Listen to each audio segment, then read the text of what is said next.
Professor, o que são exercinas? Eu ouvi pela primeira vez esse termo e confesso que eu fiquei confuso. O senhor pode me explicar? Eu sou o professor Fábio Sesquino, Viajando pela Fisiologia, e no vídeo de hoje eu vou te explicar o que são essas famosas exercinas e principalmente para que serve isso. E olha, tá ligado a emagrecimento, está ligado a hipertrofia.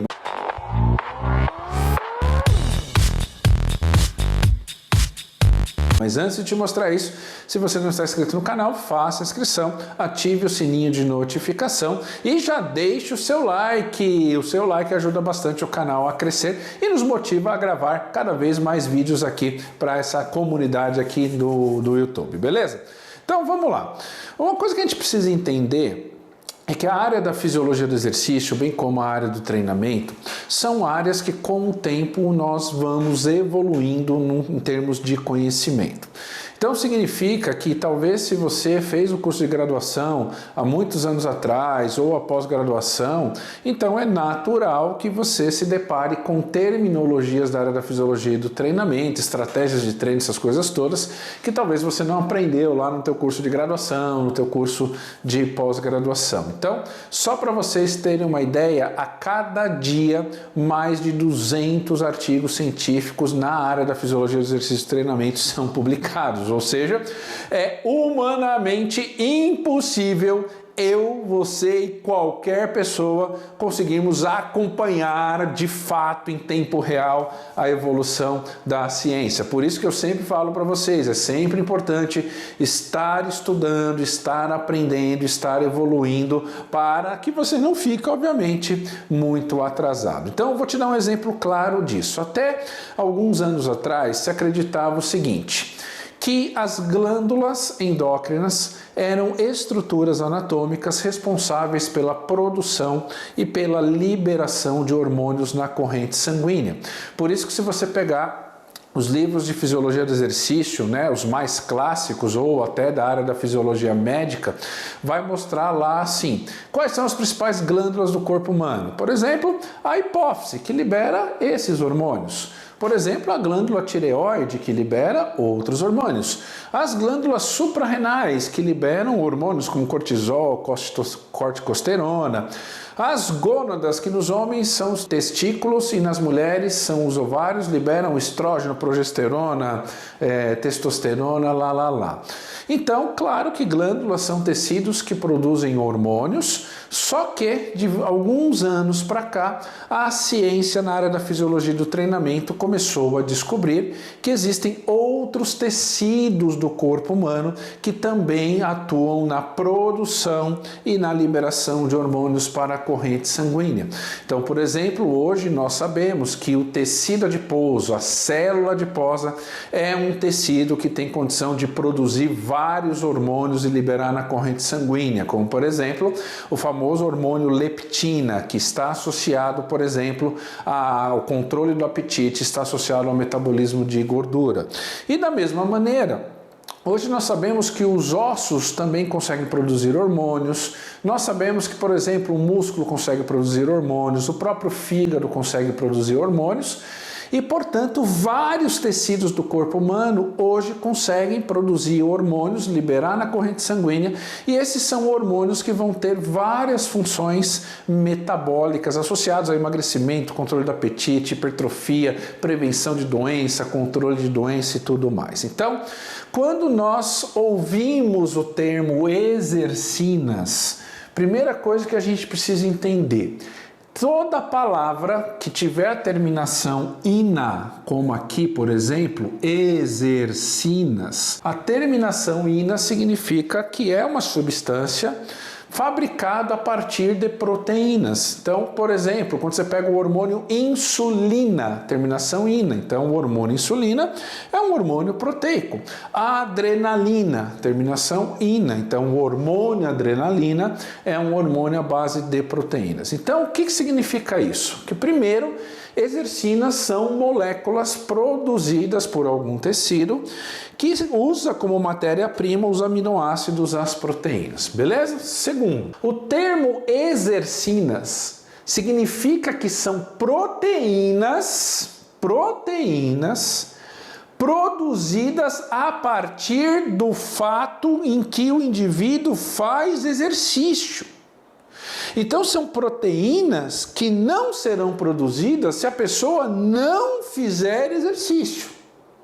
Por isso que é chamado exercinas. Exercinas, proteínas produzidas a partir do ato de contração muscular, ou contra uma resistência, ou uma contração um pouco mais cíclica, ou uma contração mais acíclica, mas precisa ter contração muscular, precisa fazer exercício.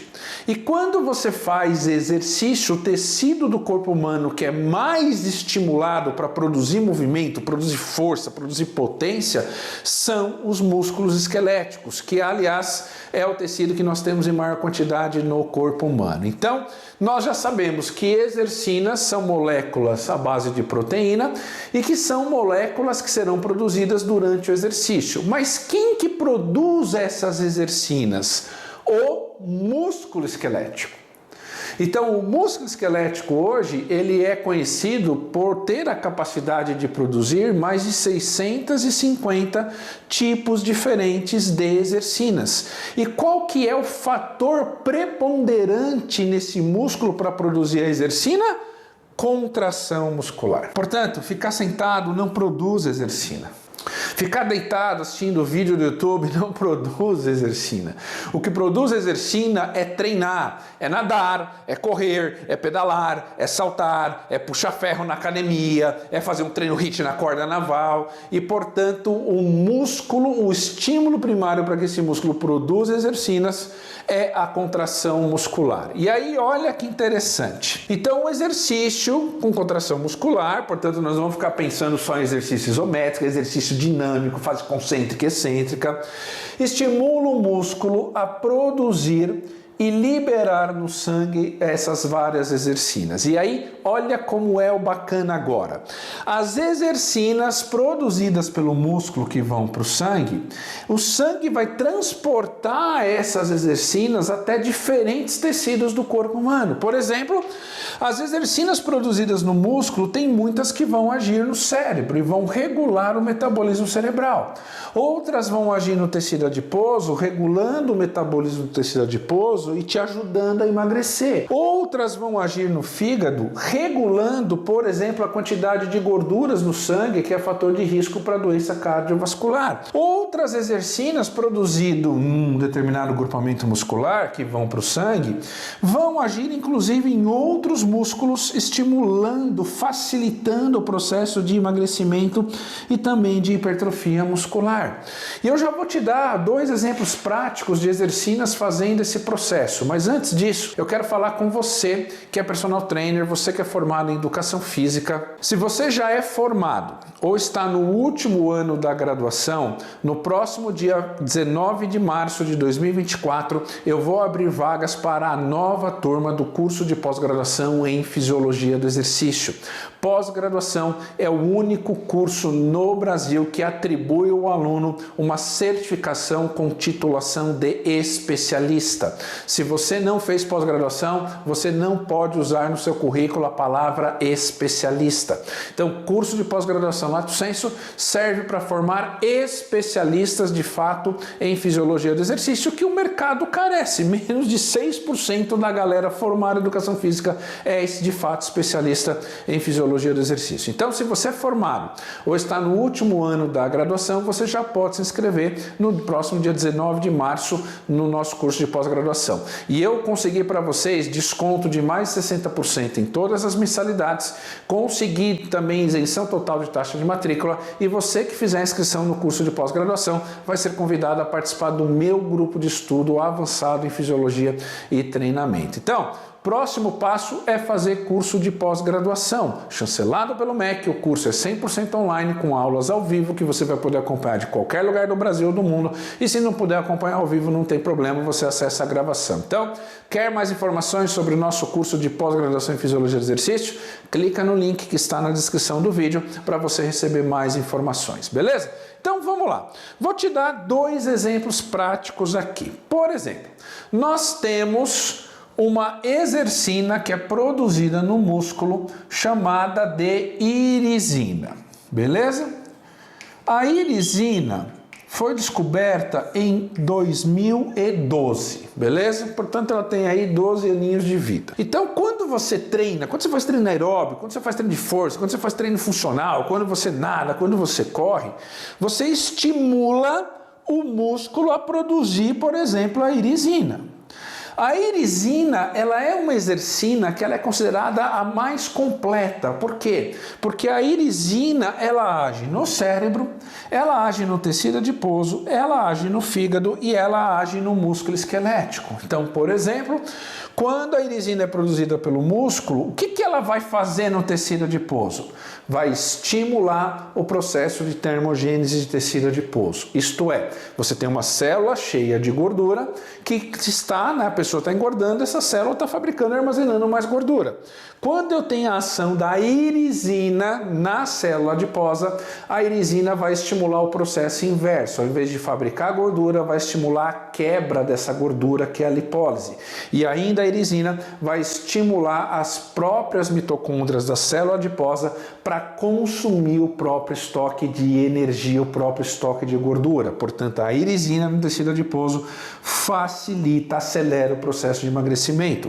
Por exemplo, a irisina vai agir no músculo esquelético e vai fazer o que no músculo esquelético? Vai estimular a capacidade desse músculo para consumir mais glicose, consumir mais gordura, tanto durante o treino como principalmente após o treino. Ou seja, a ação da irisina no músculo vai fazer com que esse músculo aumente a tua capacidade de consumir energia. Mais energia consumida, menos energia livre para ser armazenada, transformada em gordura e o cara engordar.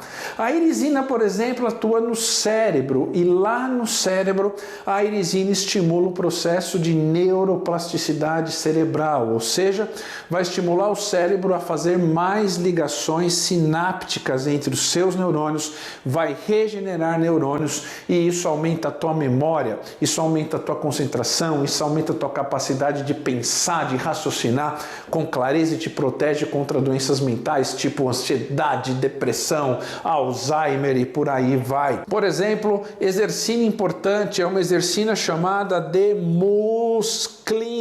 Já ouviram falar na musclina? Comenta aí nos comentários.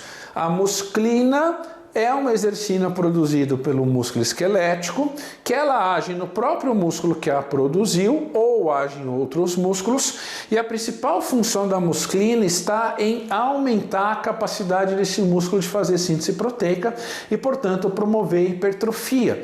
Então, a principal função da musclina, é inibir a miostatina. A miostatina, como você bem lembra, é a proteína que regula o quanto o teu músculo vai crescer, o quanto você vai ter de hipertrofia. Então, se eu tenho muita ativação da miostatina, eu vou treinar, vou comer pra caramba e vou hipertrofiar pouco. Se eu consigo minimizar o efeito de controle da miostatina, eu vou crescer mais.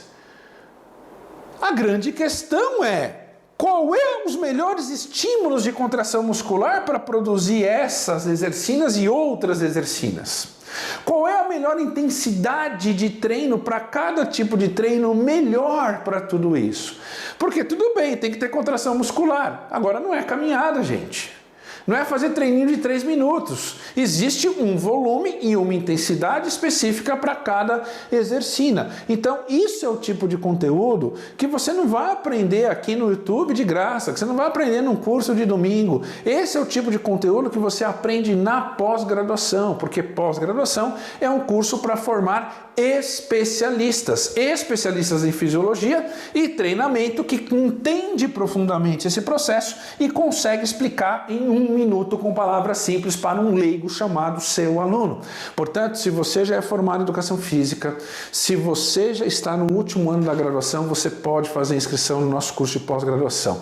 E olha, pessoas que têm diploma chancelado pelo MEC de curso de pós-graduação, se você prestar concurso na área de educação física, o teu salário é maior. E em média, quem tem diploma de pós-graduação, o salário em média é 58% maior. Conclusão? Você quer ganhar mais dinheiro? Não é ficar vendo vídeo gratuito no YouTube, não, cara. É se preparar, se tornar de fato um especialista para poder atuar no mercado de trabalho com qualidade. Então, Quer saber mais sobre a pós-graduação? Eu consegui desconto de 60% em todas as mensalidades do curso, isenção de taxa de matrícula e fazendo a inscrição você vai participar do meu grupo de estudo avançado em fisiologia e treinamento. As pessoas me pagam para estar nesse grupo. Você que é aluno da pós-graduação vai entrar como convidado e convidado. Então, mais informações, clica no link que está na descrição desse vídeo, beleza? Então, tem dúvida sobre isso daqui? Coloca aí nos comentários, escreve aí a sua dúvida para virar um novo vídeo aqui no canal. Gostou do vídeo? Deixa o like, compartilhe e faça a sua inscrição, porque aqui nós sempre postamos vídeos da área da fisiologia do exercício e do treinamento. Um grande abraço e até o próximo vídeo.